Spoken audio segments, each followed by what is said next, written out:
Kenaikan harga beras masih dirasakan di sejumlah wilayah, termasuk di Pasar Kilometer 5 Palembang. Harga beras medium kini berada di kisaran Rp12.000 hingga Rp13.000 per kilogram, sementara beras premium mencapai Rp16.000 per kilogram.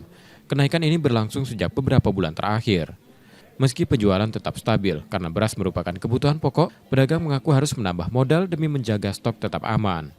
Mereka menduga lonjakan harga dipicu naiknya harga pokok pembelian gabah dan faktor produksi di tingkat petani.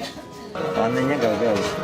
Untuk naiknya harga beras ini berpengaruh nggak kok sama penjualan? Enggak, masih guyur tuh. Masih guyur ya. Tapi nggak sebanyak sebelum naik atau seperti apa kok? Apanya?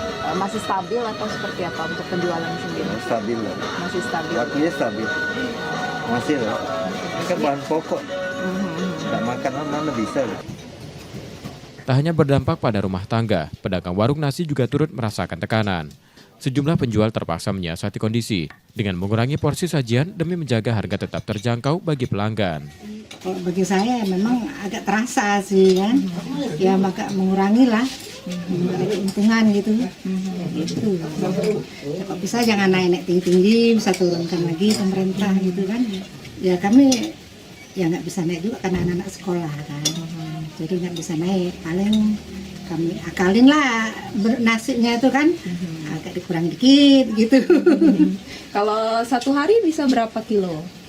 Nggak tentu, kadang pas lagi ramai habis 7 kilo. Di tengah situasi ini, masyarakat berharap harga sembako terutama beras bisa kembali stabil. Reski Oktora, Muklas Diferensial, Kompas TV, Palembang, Sumatera Selatan.